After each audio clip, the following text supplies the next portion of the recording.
Yeah, it's CC, CEO. Wanna change your life? Come see me, yo. I'ma teach you how to build up wealth for your family, not just for yourself. I'm a bestseller, a house flipper, a businesswoman, a go-getter, a big investor, a goal builder. I can teach you to get richer like millions, baby. You really about to fill your savings. You about to have multiple streams to pass your children, baby. Let me teach you to get your credit on track in the long run. You'll make it all back at Catalyst and watch it all psychological black on firm, but we ain't all black. What's happening, everybody? It's your girl, Constance Carter. Come on in. I'm so excited that you are here. You know, I come live every single day. I've been having some technical difficulties. I don't even know what's happening, but I see that you are all on. I see y'all coming in real strong. Come in. You know, I come live every single day. So if you want to get notified when I come live, please text Constance to 87948. Text Constance to 87948. And you know, I love for you to talk back to me and talk black to me. So where are you watching from? Because I know we have people that watch from all over the world. Are you watching from Chicago, from LA, from England, from Barbados? I want to shout you out. So make sure in the comments you put where you're watching from, because I want to shout you out in the comments. And remember, y'all, this is all about doing business with one another. This is all about collective economics. When we talk about growing your money, it's not just about growing your money. It's about growing your wealth. And wealth is a holistic experience. It's not just about money. It's about your life. It's about your health. It's about your spirit. It's about your family. It's about relationships. It's about all those things. But when we talk about practicing collective economics and doing business with ourselves, with each other, we want to make sure that we have a safe space to be able to do that. So in the comments, put in the comments, if you have a product or a service, I want to make sure that we can put you in here and that we can share this information. So what is it that you do? What you do? What do you do for a living? Where you're located, and then where they can find your business. But I want to shout you out because I always love to see who's watching live with us. I see Solomon from Winter Park. What's up, Robert from Houston, Texas? Crypto from Los Angeles. What's up, Sophia from Stockton, California? Chanel, Omaha. We got somebody from Africa. We got Amala from Nairobi. Hey, Kenya. Hey, Michelle from Houston. What's up, Michelle? Happy Wednesday to William from Britt Martin, Tennessee. What's up, everybody? So I want to get right into it because we have a very, very, very, very, very special guest. And but before we even talk about that, I want to bring on my co-host, Miss Black Hollywood. Hey, girl. Hey. Good morning. What's up, girl? We getting in the gym today? I'm in the gym. What's up? Yes. Hey, everybody. What's up? So you trying to grow your money today or what? Always trying to grow my money. I got to come to the gym at least once a day. I love it. Let's go to the gym. So I want to hurry up and bring our special guest on, but let me ask you a question, audience. What if I told you that right now, in real time, policies are being put in place to dismantle the economic and social progress of our communities that we've worked so hard to build? What if I told you that billions in contracts, grants, and programs that help create one of the wealthiest Black counties in America, which is Prince George's County, were now being stripped away? Today, we're going to dive into this critical conversation about the rollback of DEI policies. We're going to talk about Prince George's County, what it means for Black wealth of our communities, of communities around the country. We're going to talk about entrepreneurship and our community's future. And to help us break it all down, Miss Black Hollywood, we got a powerhouse today. Yes, we State do. Attorney Aisha Braveboy, who spent her career fighting for justice. She spent her career fighting for equity and the economic empowerment of people. I am so happy to talk to her. But before we jump into this discussion, you guys, bring her on the stage. Let me properly introduce my guest. Aisha is the state's attorney for Prince George's County, where she leads efforts to ensure justice and public safety for over 1 million residents. She is a proud graduate of the University of Maryland and Howard University School of Law. She's been a fierce advocate for consumer protection, for criminal justice reform, and creating opportunities for minority-owned businesses. But before she became the state's attorney, she served as Maryland's state delegate and was the chair of the Legislative Black Caucus of Maryland. She's been a champion for policies that uplift our community, policies that are now under attack. So without further ado, I want to bring to you Miss Aisha Bray. Hey, girl. Hey, Hey. Hey, how are you? good morning. Wonderful. First of all, thank you for coming and talking to us today. Aisha you're just a dope individual. I am glad to personally know you. You know, you were one of the people that were so welcoming, and I said, hey, let's see how we can add value to each other. Let's sit down and let's have breakfast, and we had breakfast, and we went and hung out, had cocktails. And so she's been always just really great. So thank you for just being so open and so generous. And I'm an outsider. I'm not from here, but you welcome me. So thank Well, and no one's a stranger, and I'm a woman of faith, and when you walk in those footsteps, you never meet a stranger. And Yes. some people you get to know better than others, and I'm so Yeah. grateful to have gotten to know you because you're just such a bright light, and you Yes. uplift people, and it's just so great to know that you decided to move here to gorgeous Prince George's County. I love gorgeous Prince George's. You guys are so dope.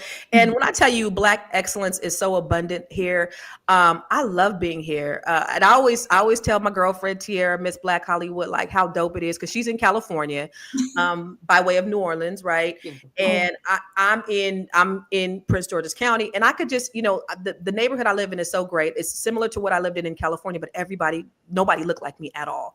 So Yeah. I could walk out my house and I just see Black excellence everywhere, and it's just a beautiful thing. It's a beautiful sight to see. In fact, I went to one of your there was an event someone had at their house over in Oak Creek, and I was like, this is like Black Pleasantville. It was so cool. Mm. It was so cool.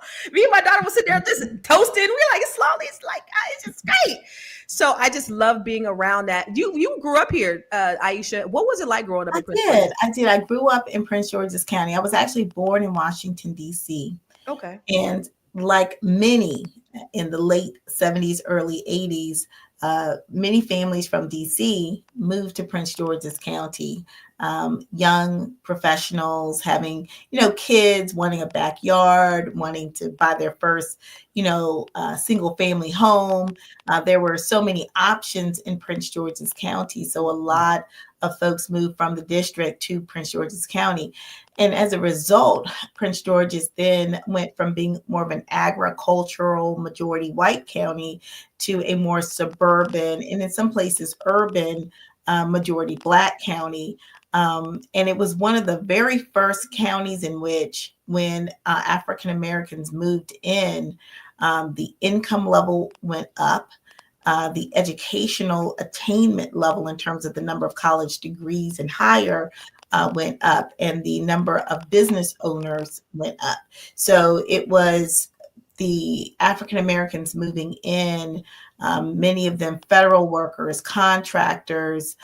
These are the individuals that really built this Black middle class here in Prince George's County, which then, of course, became the wealthiest Black county in America. Yeah. So what made you decide to get into law and then like run for state's attorney? What was that transition like for you? Sure. Well, I started out my legal career at the Federal Communications Commission thinking I was going to do telecom law.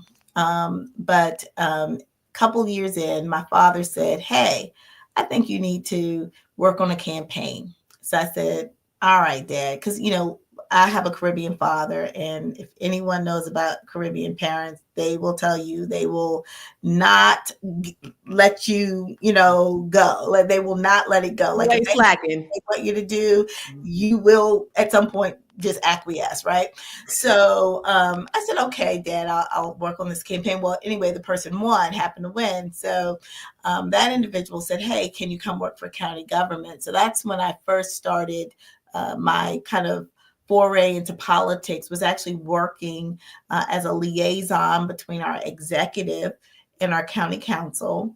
I then ran a real estate office in the county. So I did all of the leasing, the acquisitions, the disposition of property. And that was a really great experience. It was during that time that I decided to run for my first political office, which was state delegate. So I was a state delegate for 8 years. During that time, I chaired the Black Caucus. I also was chair of the Consumer Protection Committee and did a lot of work around equity, inclusion, and justice reform. So it was a great experience. But then, being on the legislative side, I realized there was only so much I could do. Really? So I went into private practice. So I practiced law for a while, and then went to work for Children's Hospital. And then when there was an opportunity to run for a state's attorney, I took that opportunity to ask the public to support me once again. And they did overwhelmingly, and I was very appreciative. And I've been the state's attorney for a little over 6 years now. So when I first moved here, and it was I moved here in August of 22, and I was like seeing all the billboards, right? You saw all the billboards, and I was like, oh my God, listen, we're not used to this. Even here in LA, we're not used to seeing just Black people on billboards everywhere, running for stuff.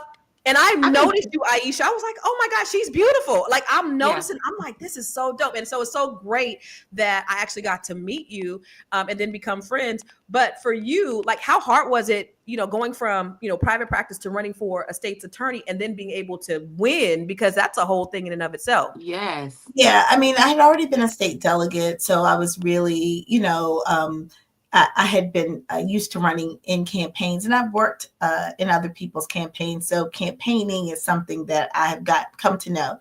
But when you campaign countywide, it is a little different because you're going into areas that you may not have as much in common with as your experience in the county, because our county is made up of more urban areas, which are older established communities, the more suburban areas, which I live in, and then you have your rural areas. And each area of the county has different issues that come up. And so getting around the county, learning about, what's important to everyone based on the environment they're in, based on their economic conditions and other things, it was really eye-opening. Yeah. And so running for a countywide office was really amazing, and I was grateful to have, in a 3-person race, received 63% of the vote. And it was that was a big deal. It was a big deal. Like we all, we wanted to win. We said, hey, if we win by 1 vote, we're good. But to be in a multi-person race and to really dominate in that way told us that we had the right message and that people believed in us. And, they knew I cared about the county and I would do a good job. So I was very, very grateful for that. Yeah. The cool thing about this is Prince George's County, the median household income is $90,000, one of the highest. When you look at nationwide, our average income is $23,000. So the the median income for around in this area is $90,000. Home ownership, nearly 65% for Black residents. Okay. Now, 43% of Black people are homeowners nationwide, but 65% right here in Prince George's County. Government workforce, 28% of the workforce is employed by the government, and minority-owned businesses in the county generate over $1 billion annually. So folks are really doing some amazing things in this area. What do you attribute that to? I really do attribute that to, in so many ways, the district. I attribute that to having folks like Marion Barry, who, when he was the mayor of DC, focused on getting young people jobs. And a lot of them not only got jobs as teenagers, but they transitioned into DC government and also the federal government. Yeah. So a lot of them were able to stay in these government jobs for a significant period of time and build some wealth, build savings, and be able to move. And so, but the District of Columbia, I mean, it was expensive. It's still expensive. Yes. And for people who want that family-friendly lifestyle with a big backyard, options for pets, and walkable communities that have trees and this and that, they're going to move outside of DC, and so Prince George's County became the place to Yeah. move. Mhm. And I attribute a lot of what we're seeing in terms of the decision for some of these high income earners, these individuals who went from being government employees to transitioning into being contractors. A lot of that uh, is attributable to what started with Marion Barry helping people get jobs. Then the jobs growth occurred in local government and federal government. Those folks decided to move out. Some of them stayed in government service, some of them became contractors. And it really grew our economy here. It grew business here. It grew opportunities here. So, we owe a lot, to the district and quite frankly, Marion Barry. And if you talk to a number of people who are doing well, they will tell you about an experience based on something that happened as a result of Marion Marion Barry's. Barry. That's what people don't understand. This is I need you guys who are watching right now to really understand this, because I'm from California, right? And Vince Black Hollywood's coming back on.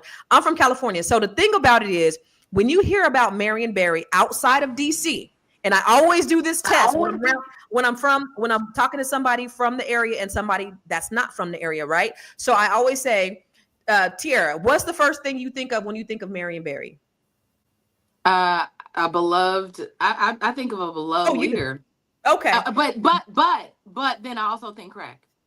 That, right? So if you're not in the area, Aisha, most people, they automatically go to that. Yeah. But you ask somebody in the DMV what they think of Yeah. Marion Barry, he is the second coming of Jesus. Like, everybody loves this man to the highest level that I've ever seen anybody beloved in the world. I've never seen anybody more loved and respected outside of like Martin Luther King than Marion Barry, because of everything he's done for the people in the area. So much Black wealth, so much Black success was attributed to Marion Barry. And I think I really need people outside the area to understand, like, Marion Barry, like, what you seen was a snapshot, was a snippet. I didn't even know until I moved here how significant his contributions were to the wealth of this area for Black folks. Absolutely. A lot of our developers, a lot of the contractors, they got their start by doing business with DC government under his leadership. And these were people who were absolutely talented, but would never have been able to have been given that level of opportunity outside of the District of Columbia. And so they took that wealth, they brought it out here, and I think in hopes to also creating another opportunity to grow a government that is responsive to especially African Americans, who have historically, we have been economically depressed, not being able to fairly compete. And so DC showed us that you can do that. In fact, some of the wealthiest people, not just here but around the country, can talk about an experience with the District of Columbia. I remember, and his name will come to me in a sec. There's a very wealthy Black developer who built a hotel down on South Beach in Miami. But he was the real estate director under Marion Barry. He transitioned to being a developer and left city government, became a developer, and was given opportunities in the district, multiplied that. He's now a billionaire, and he's doing, a development around the country. And so, that's possible. So what I think Marion Barry showed us is that, all things are possible if people are truly given an opportunity and there's a belief in them. It's not about a handout. It's not about picking winners or losers. It's about having everyone compete fairly. And when they do, there's going to be people of every race who rise to the top. And so, yeah. Mm-hmm. And that's what I say. Like, when I walk out my house and I see Black excellence, like, some of my neighbors have bowling alleys in their houses and Lamborghinis as a result of the opportunities that they've gotten. You know, some of them. My girlfriend she's done over $500 million in business because of the federal government. You know, I know someone who has an $800 million contract, $1 billion contract. Like, these are major.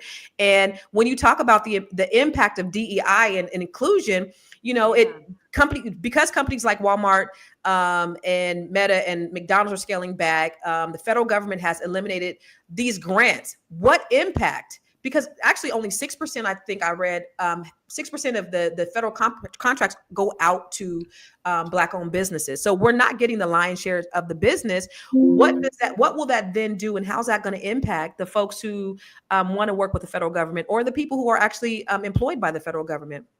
Yeah. Well, let me tell you, we have about 30,000 federal workers in Prince George's County. We have thousands of federal government contractors, or people who work for federal government contractors, as well as individuals and companies who are grant recipients.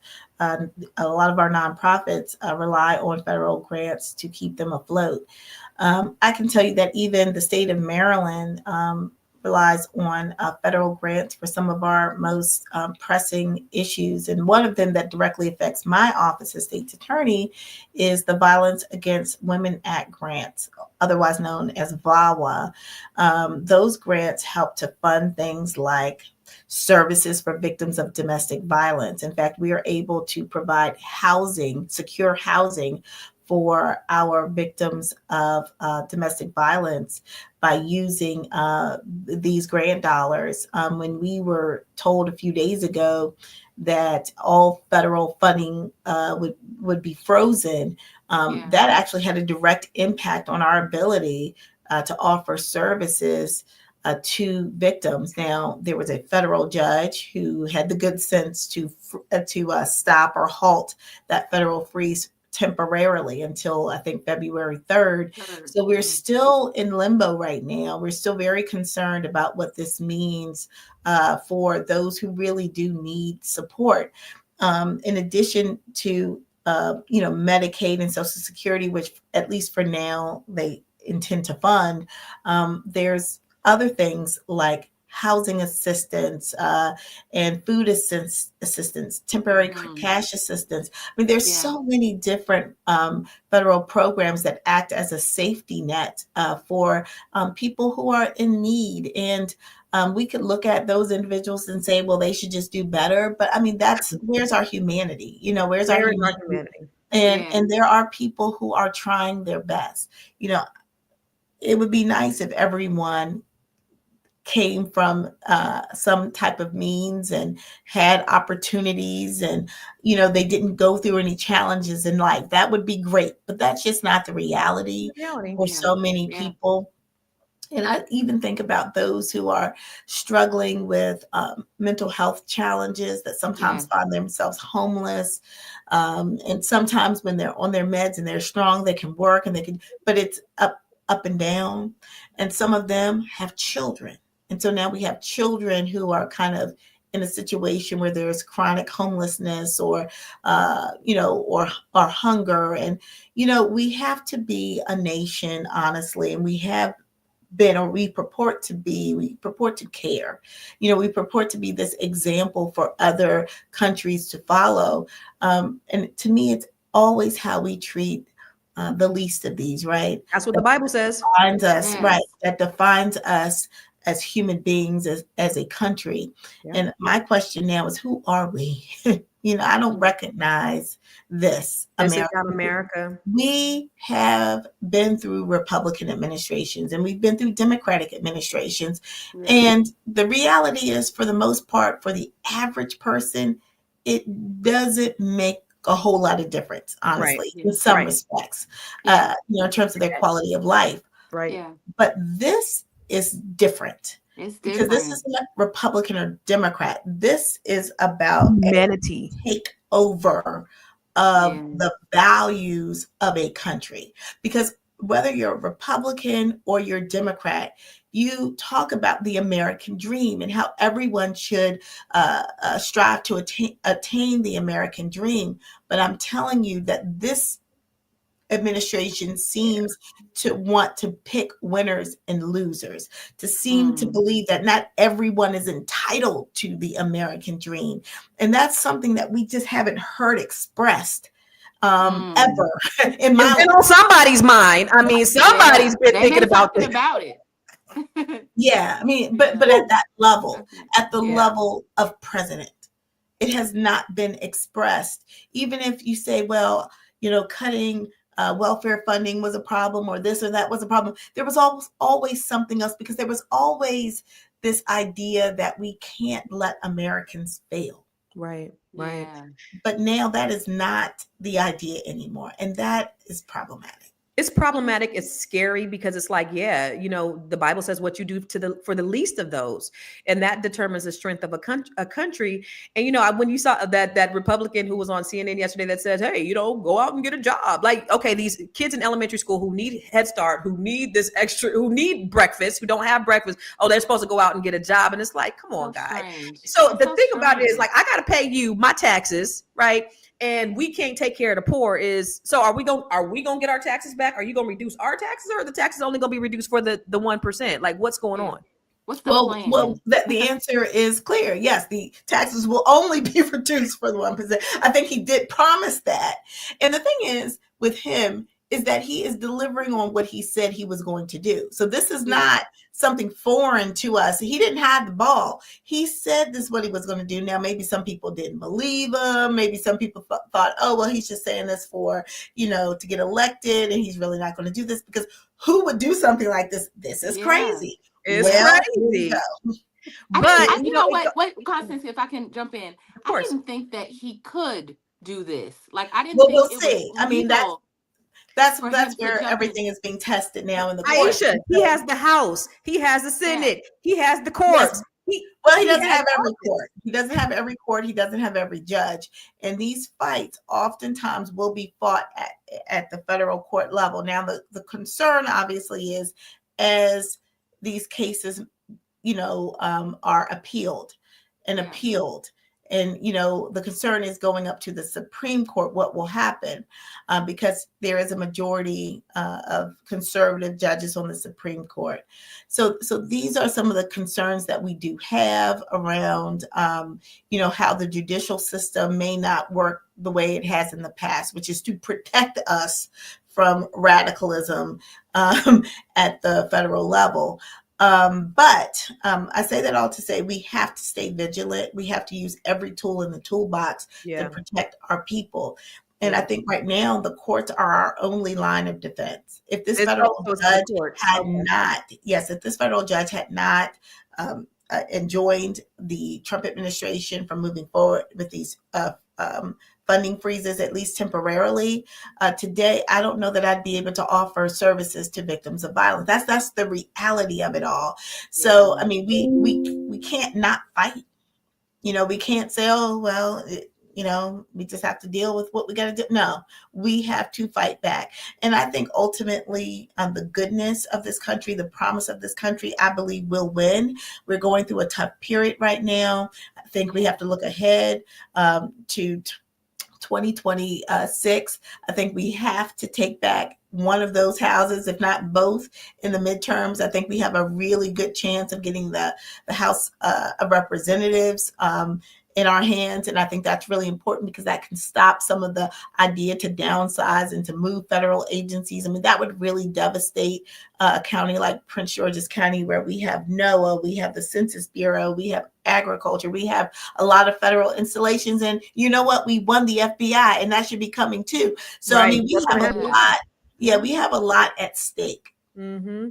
And Aisha's like, oh, go ahead. No, I was about to ask about the infrastructure. So this morning I was listening, and it's like, if these things happen, there's not really an infrastructure to handle what's happening. Like, how do we there's going to be chaos. So I guess my question is, how do we, as just normal people, like, how do we fight? What does fighting look like? We say fight, but what does that look like? I mean, I think what I'm saying is that you're going to have to rely on folks like us who are in government to use the tools and the power of government to fight back through the courts ask for reviews of these policies and determine whether or not these things are actually legal, whether they're Mm, actually constitutional. I mean, he wants to freeze funding that Congress has already appropriated.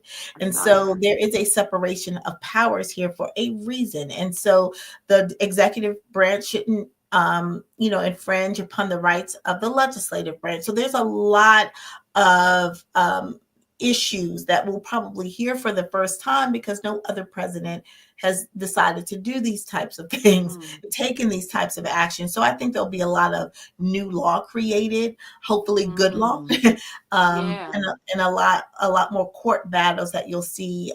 You're already seeing it. I think Tish James, hey Tish, go Bisons. Tish Hmm. James is leading a lawsuit now Yeah, I saw against that. the federal some of the new federal mandates and policy changes. So I mean, we just have to work together. We have to resist. We have to be smart and strategic about it, but we cannot let this go without a challenge. Aisha, I think one of the issues that a lot of people, the fear that's been seeping in is we haven't heard from anybody. Like we haven't heard from the Democratic Party. We haven't heard what the plan Yeah. is. It doesn't seem like No. anybody's fighting back. It seemed like everybody, I call them a bunch of pussies and I'm gonna just keep it real. It's like, what are we doing? How are you protecting people? And how is this man really able to wield all this power at this time and nobody's doing anything? And so it's just Yes. like, that's the fear. But you guys probably very well are doing things, but we just don't know. The public just doesn't know. Yeah, Yeah. I mean, look, there are folks at the federal level that really need to lead this fight because they are in a much stronger position to hold him accountable. But for us at the local levels, I can tell you, and I'll be hosting an event tomorrow where I personally will be talking about these issues, because the loss of federal funding isn't, it will be felt disproportionately by the people in the county that I love and represent. And also, I think the trickle down effect, people don't understand. It's not just the loss of those jobs, but those individuals who work in these federal agencies, guess what?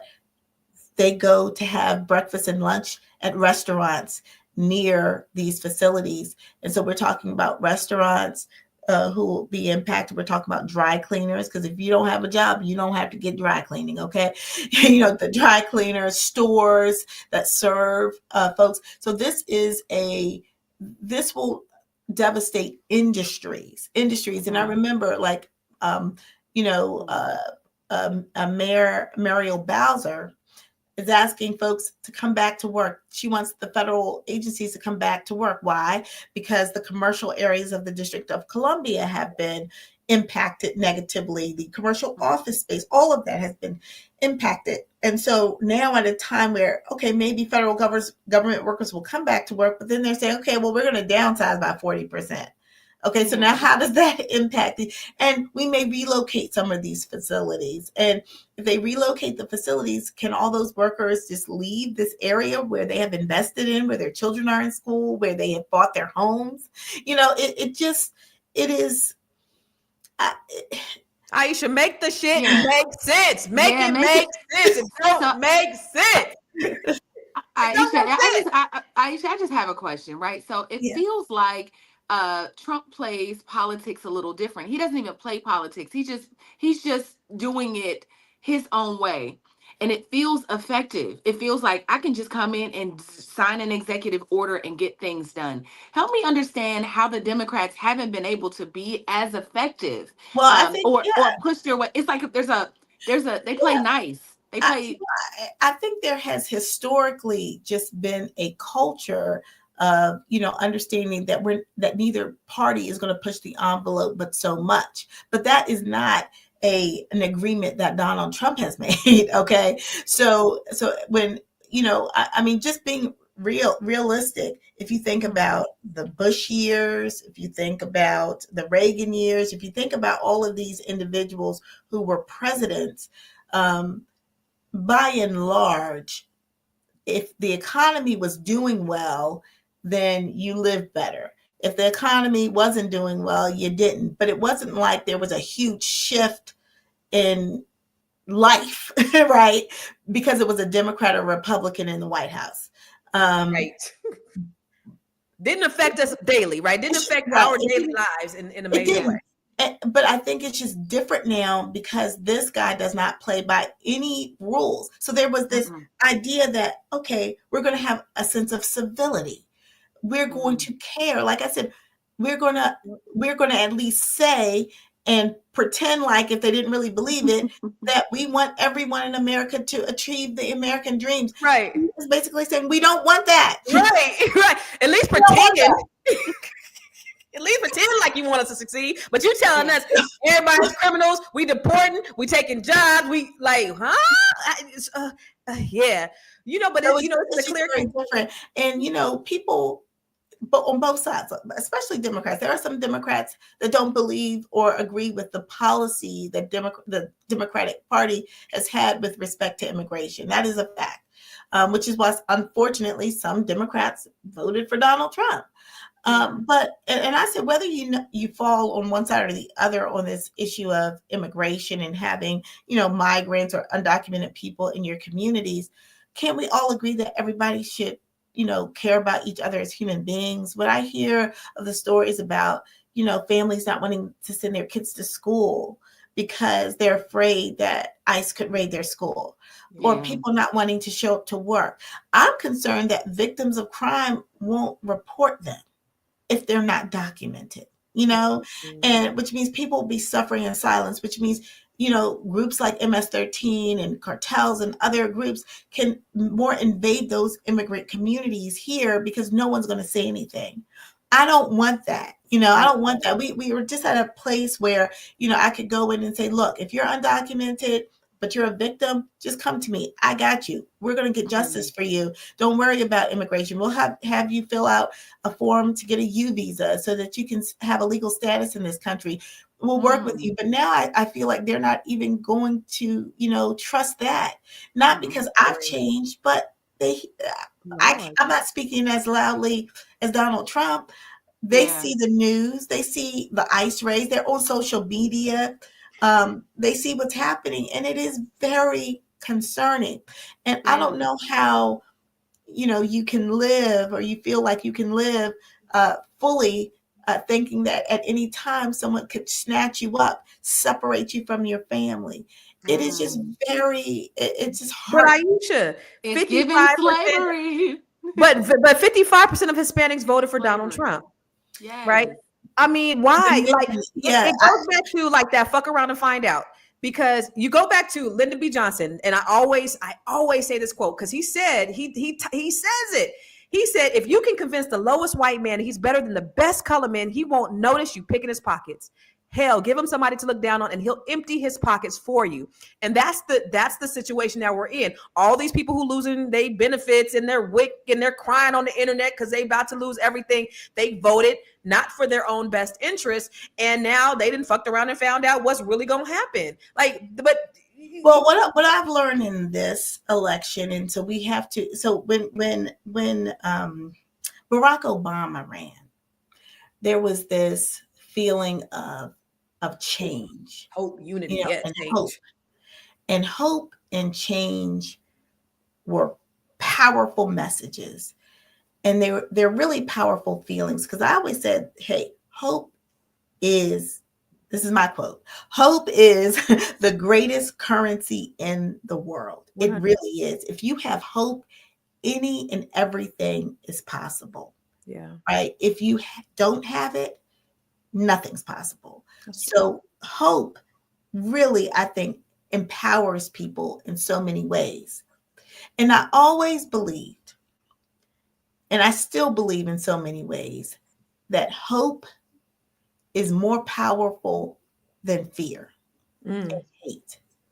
Come on. But in this election, the message around hope, around the future, around change, as a party, as Democrats, we did not push that. And as a result, this idea of vote your hatred, vote your fears, that became the central and most powerful message. So that even people who would be negatively impacted by Trump's decisions, because they hated the immigrants, because they hated transgender people, because they hated something, because they felt that somebody was getting over. They hate the idea of diversity, because what does that mean? That means you're taking something away from me.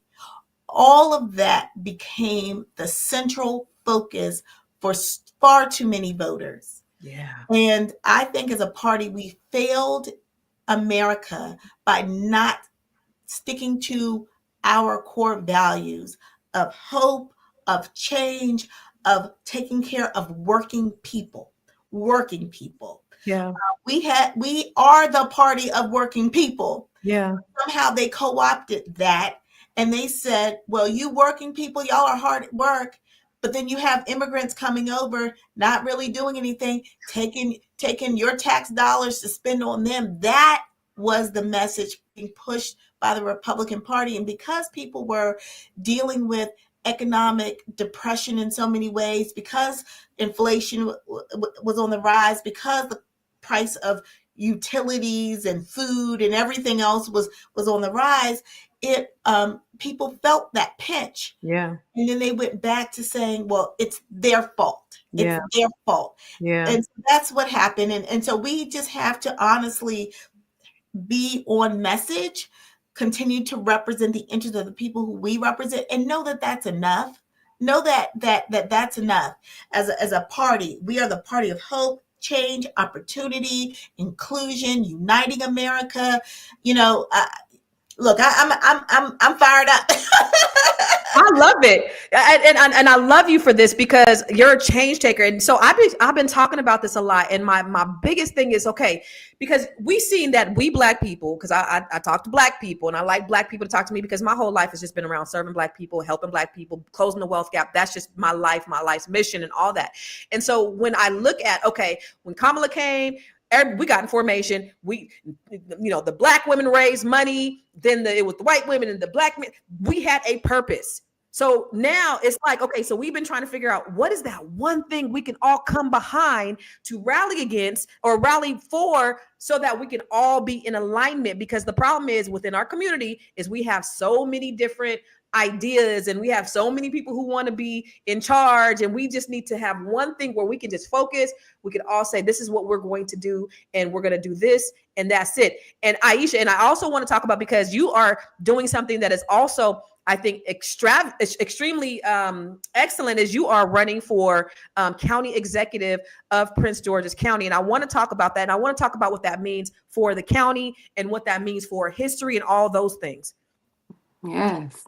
Well, for me, what it means for this county is that they will have someone who will have their back, who will always speak truth to power, but also has knowledge and experience. You know, I have experience. I have been a manager. I manage employees now, manage a budget, manage federally funded programs currently. I have state funded grants as well, where I am making things happen on behalf of the people of my county. I've been a legislator, so I understand how to use the power of the legislature to support the work that I want to do for the people here in Prince George's County. But more importantly, I believe I will be the first county executive that absolutely has a wealth agenda for the residents of this county. We absolutely must, because we see what's going on at the federal level. We can't rely on opportunities just in that space, which is what we have done as a county. We have to buy local. We are a $5 billion enterprise. Prince George's County is. We purchase billions in goods and services and construction projects every year. County residents get a very small portion of that. And so in order for us to really grow our wealth base, we have an opportunity with what we have as county government to spend on our county businesses first. We have an opportunity to say, and look, We don't have to, be apologetic about it. I will be unapologetic in saying we need to be able to get the trickle down benefits of every dollar we spend. We need to ensure that if we are purchasing goods and services, if we can get them from a Prince Georgian, let's get them from a Prince Georgian. Because if I procure from people who live here, not only do I get the benefit of the good or service, but then I also get the benefit of an increase in our commercial tax base, income tax if they're hiring more people. I get the benefit of, their real estate taxes because they may want to now buy a bigger home. There's a benefit when you buy from the people who live in your communities. And that's what we're going to do here in Prince George's I'm County. so glad you said that. This morning at the gym, I ran into Emmerich Peace, right? Been knowing Emmerich for 15 years. And Emmerich said, I told him I was going to be talking to you today. He said, Aisha is the only viable candidate for this county. Emmerich said that. And then he said because she's not an insider. Like she can come in and shake things up, is what he said. And he also said that one of the problems that Prince George's County has is that for so long you have people who used to live in Prince George's County, but they have these 30, 40-year contracts that they're still doing business with these people, and they're out of the county. They're not even in the county. Yeah, they're not in the county. So that change has to be made, because if we're talking about giving to the locals, then we got to really talk about the people who actually live here now, right? Oh, absolutely. Yeah. So we got to connect with Emmerich. I got to connect you with Emmerich so we can put so I know. Huh? Oh, that's my boy. Yeah. Yeah. So we got to have an event at his office. Yeah, for sure. Yeah, let's do it. Let's have some coffee there and talk business. But no, we really do need to grow wealth, and now more than ever, I think the writing is on the wall. We cannot rely on traditional ways for us to grow our businesses, and so we have to really look inside and find those opportunities as well. Look, I am so excited, Constance, to talk to you and Miss Black Hollywood. Love both of you. You got to get to talk to some amazing, intelligent, and fly sisters about these really important topics. And I know that your audience is made up of many individuals, men, women, who are as fly as you all are too, but who really need to know that there are people who have their same values, that are thinking the same way that they're thinking. And some of us happen to be in positions where we can be spokespeople for them. So I just want to let you know that if there are things you want to get out there that you feel like, hey, from your platform, I can talk to this group, but Aisha, I might need you to talk to the folks on Capitol Hill or in Annapolis or what have you. Let's work together. Amen. That's all I ask. Let's just work together and make this thing happen. Amen. I know you got to go. Yep. Any final words you want to tell the people?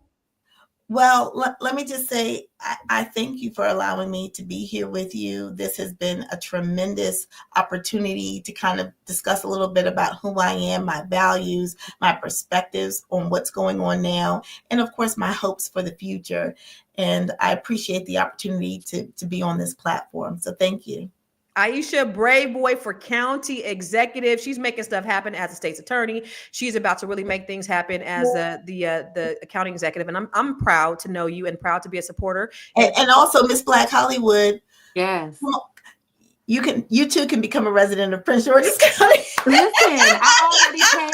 Listen, Aisha, I already came with my name. You ready? You ready? Miss Black Prince Georgia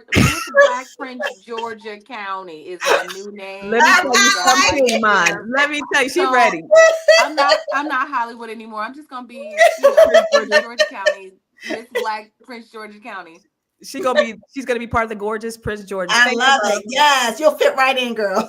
I can't wait. I'm coming. Right. I'll be calling you, lady. Thank you again. I appreciate it. Enjoy. All right. Bye-bye. Bye. Miss Black Hollywood. Wasn't that great?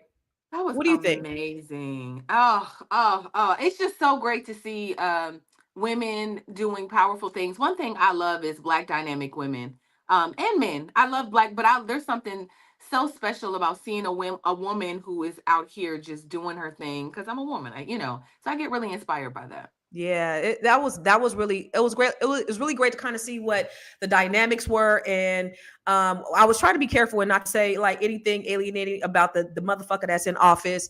Yes. So because I didn't want her to be affected, negatively impacted by anything, or her to be singled Yeah. out or anything. And I wanted to say something about the orange muppet, but you know, I wanted to be respectful of her in her office and her plight to be elected for county executive because it's important.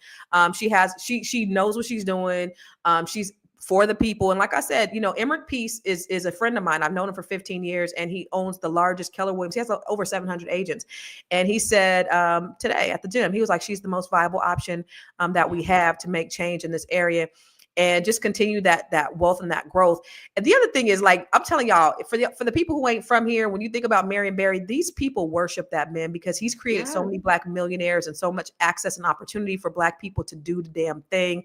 It is unbelievable. And to see it play out in real time, and to see that this person is really trying to take these opportunities away from us, like intentionally saying, I don't give a fuck about you, Yeah.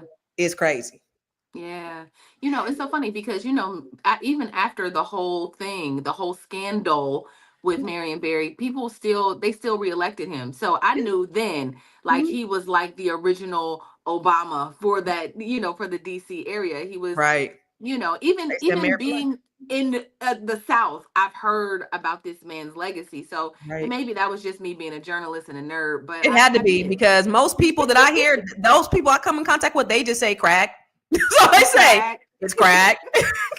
And it's crazy because I'll be anywhere I'm at. When I'm with somebody from California, I'm with somebody from the DMV, and I'm like, hey, what do you think about Mary Berry? They'll be like, crack. Then I'll ask somebody Crack. from here, and they'd be like, Jesus. I mean, it's just simple, and I've done that so many times. But just the people here also, I think, live in a bubble because there's so many opportunities that I see that they have, a lot of us don't have. And so, I pray that that this is a blueprint for other areas. Because somebody said, well, what about Yeah. non-affluent areas? This can be the blueprint for you too. A lot of the Yeah. reasons why they have this wealth and affluence is because of the education, but it's because of the opportunities. There's not only government workers, but you have a lot of CEOs, you have doctors, you have attorneys, you have those people who are who are highly educated that have stayed here that also contribute to the economy as well. So it's Yeah. the blueprint. It's to get educated, just get educated, and that might not necessarily mean book smart. It might mean starting a business. It might Yeah. mean doing something, having a trade. It might be doing something different. But the big thing, Tiara, is contributing to your community. Yeah, yeah. Dr. Claude Anderson said that basically there's no black community.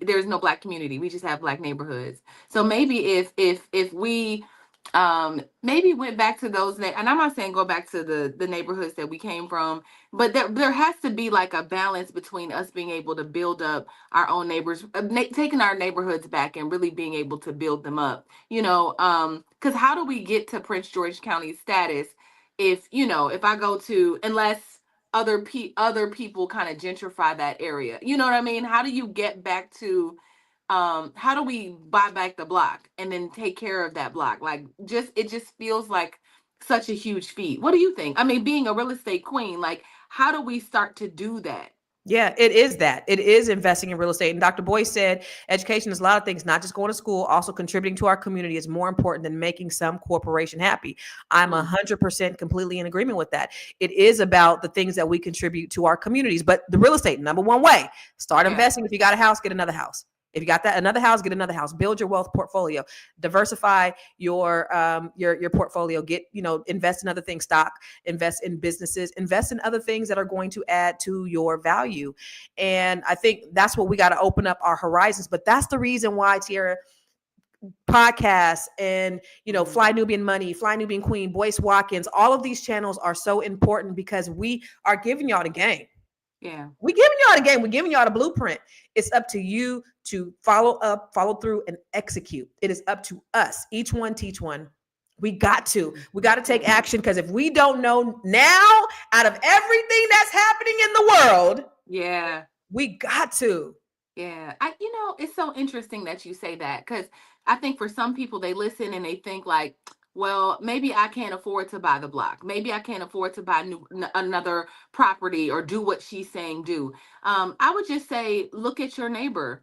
It's so often we don't look at our neighbors like brothers and sisters anymore. Do you know who your neighbors are? Who do you Right. know who your other Black neighbors are? We Yeah. have lost that sense of community. It's like, can you start having those kinds of conversations with the people around you?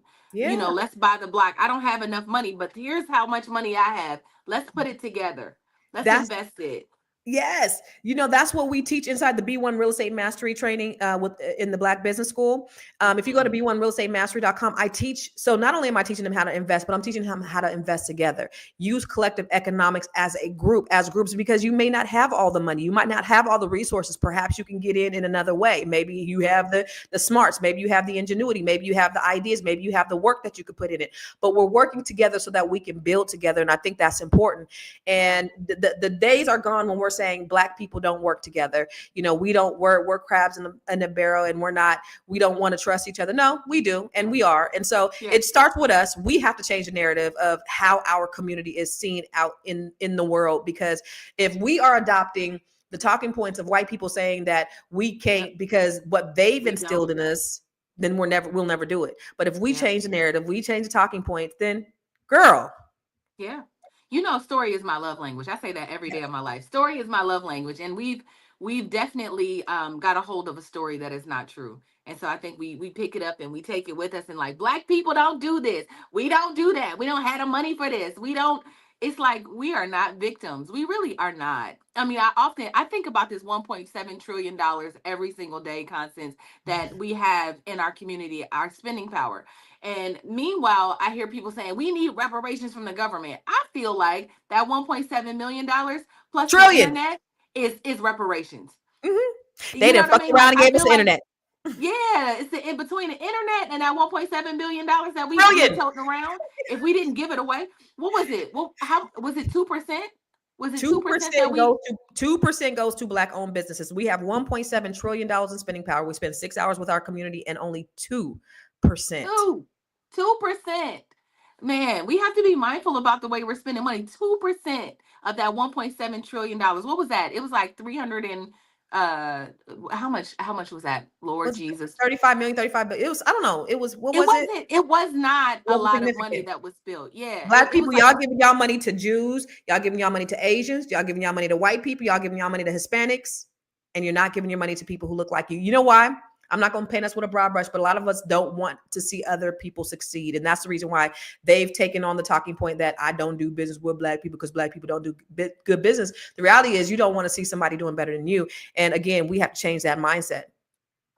I don't know. I think we just don't know. I don't know what my Black brothers and sisters are doing. So actually, one of the things that I did was, because of everything happening, I'm starting a Fly Nubian money Black business directory. That is super long, but but all you have to do, if you have a Black business, your Black business, I will add to our directory. I am compiling a directory. Black people, send your business information to me, and I will put it as a part. And so at some point on our shows, we're going to just start sending them out. Just so you know, if you can't, yesterday, my daughter and I, we were looking at the list of DI companies that do not support the rollback and the ones that do.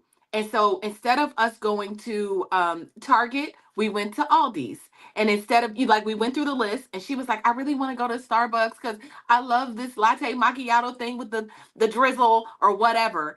And so we talked through it, why it was important for us not to patronize Starbucks. And she was like, okay, all right. I said, because you've been convenient. She's like, but I want It's it. I'm like, convenient.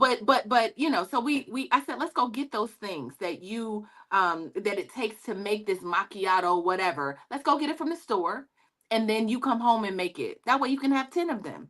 And she was Mm. like, oh, okay. So it's just kind of reshaping and reframing the thing, how we're thinking. I agree. We Yeah. gotta recondition ourselves to take the convenience out and look at the bigger picture. That look at this is for the betterment of our people. If I want people to respect me, if I want people to do the things that I need them to do, then I have to be willing to make sacrifices, and that's what business owners do. We make Yeah. sacrifices so that we can create sustainable businesses, and we got to start thinking like that as consumers. If we want to be Yes. investors and not consumers, we have to change our mindset and stop thinking about what's quick, what's fast, and what's convenient, and think about the bigger picture and the long game. We got to do that, y'all. We gotta do it. This 2%. is 2% with our community is crazy work. It's what they say, what the young people say, what they say on the internet is diabolical. It's diabolical. It's diabolical. Man, this has been such a cool conversation. And tonight, Net 7 Collective starts tonight, and I'm doing interviews all day after the second, because there's still people who are interested. If you're interested, you better hit me up today. Go to, well, you know what? Let me just show you real quick, and then we're gonna head out of here because we got to get ready for our next podcast. What are we talking about on our next podcast, by the way? So we are talking about this great halt. Right, that's what I'm calling it, the great halt. Everything that's been stopped, everything, and how we're gonna take it. We're gonna take it to the next level. How we can get around this great halt. What's been stopped? We're gonna look at the list of companies, like I said, that support DEI rollbacks and that do not. We're gonna approach this from a different perspective, but I'm gonna make you look at it from a different perspective and how we can come out on top. That's why I love you as a producer. Am I hosting today? Yes, ma'am. Yeah, that's why she's the best producer. She has not looked at our notes clearly. Anybody else want to come on Fly Nubian Money as the host? Just let me know. I'm getting fired. My days are numbered. My days are numbered. You about to lose your job. You are about to lose your job up in here. My bad. Okay, I'm gonna look at the notes as soon as we get off. So tonight, today, so we're gonna be talking about all the things that are halted, what's going on. But the thing that we always try to do on here, on Fly Nubian Queen, anyway, on this platform, on this YouTube, is we try to figure out what are the solutions, because we know that there's tons and tons of problems. But what is the motherfucking solution? What are we going to do? And so that's what we're gonna be talking about today on Fly Nubian Money at 1:00 Eastern. So make sure you tune in. And then every time I come live, please text Constance to 87948. Please text Constance to 87948 so that you can get, boys, if you're still watching, send my text, send the reminders out, please. Because we know if they ain't went out yet. They'll go out when we go off. You will get a notification at 12 o'clock that I came on at 11. You will get a notification later about but it's okay because we love you, boys. We love you. So make sure you text Constance to 87948, and remember. And then also, if you are interested in Net 7 Collective, go to net7bbs.com, fill out this form, and I could talk to you. I still could talk to you, because tonight is our first meeting. It's just a bonus meeting where we're just going to have conversations, and then our actual 12-week start next week. So we're still adding people on if you're interested. I got maybe 1 or 2 spots left for Net 7 Collective. This is for Black women. If you are a Black woman or a Black woman, please send them my information, and I can go to net7bbs.com. And let me just show you 3 or 4 years. Real quick. I've been praying for a business coach. I knew that a coach, I read many times that all the most successful people have a coach. Coaches have coaches. I've learned how to purchase land. I've learned how to do overages in real estate. And I even learned some different things with credit, that I've gotten my credit cleaned up with my bankruptcy, that I'm almost in my home stretch.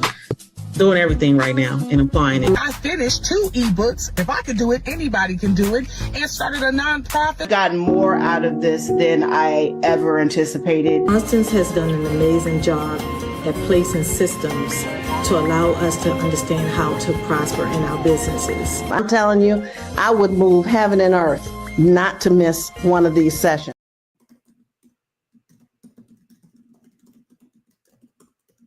In other words, Constance is the truth, y'all. If you don't know what? I didn't see anything. This StreamYard stream is crazy. I don't know what's going on, because I didn't see nothing. I didn't hear that. And I was like, are we on? Yeah, okay. We saw it. Bet. So if you are, go to net7bbs.com. We're going to get out of here. But, before we get out of here, I did this video for my friends, and then I posted it, and it kind of went viral a little bit.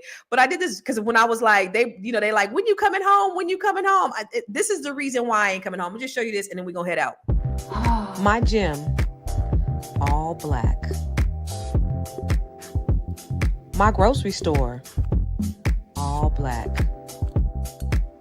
And my neighborhood is definitely all Black. I ain't never going back to Cali. Over complications, gone too soon. Wait, we was just hanging. I can't seem to hold on to. You ready to move yet? Miss Black DC, Miss Black, y'all, what is it? Miss Black Maryland? Miss Black, Prince George's County. Miss Black, Prince George's County. Are you ready? Yo, Miss Black, I'm just trying to figure it out. You trying to make it roll off your tongue? You trying to make it roll off? It gotta roll off. I sent that to my friends, and I wasn't gonna put it online. They was like, "You should put that online." I was like, "I don't know." I put it online. Constance, earlier, I just got a message saying I said 1.7 billion. I always do that. I don't know why, but you said what? You said million, and then you said billion, but I corrected you and I said trillion. But like Jesus, I don't know why I do that. 1.7 trillion. With a T. With a T. I do that every time. I'm sorry. I'm sorry. It's all good. It's all good. To answer Dee's question, Net 7 is not just for business owner, it's for Black women. If you have an idea, if you want to just change your life in whatever way, I'm here. So it's not just for business owners. There are women who work 9 to 5s in Net 7. Like it's all types of women, but it's for Black women. Yes. Glorious Prince George's. Glorious? I thought it was gorgeous Prince George's. Okay. All right, bet. Cool. All right, lady. We're going to get out of here. Black, glorious Prince George's. Miss Black, gorgeous Prince George's. Miss Black, gorgeous Prince George's. Glorious. Ooh, I like that. TC, that's a ring. Miss Black, glorious Prince George's. She said she on the way, y'all. Hey, everybody in the DMV, y'all better look out for Miss Black Hollywood. She about to make her transition to the gorgeous Prince George's. The glorious. Miss Black, glorious. TC said no, it's gorgeous. TC said it's gorgeous, Prince George's. But you're gonna make it glorious, Prince George's. Miss Black, glorious. Gorgeous Prince George's. Ooh, I like it. Y'all, we love you. We appreciate you. We'll see you tomorrow. Make sure you go to Fly Nubian Money. We're gonna be on in about 90 minutes, 55 minutes, and we're gonna be talking about what we can do and what with alternatives, what we got to do. So thank you guys for tuning in. We love you, and we will see you tomorrow, same time, same back channel. Peace.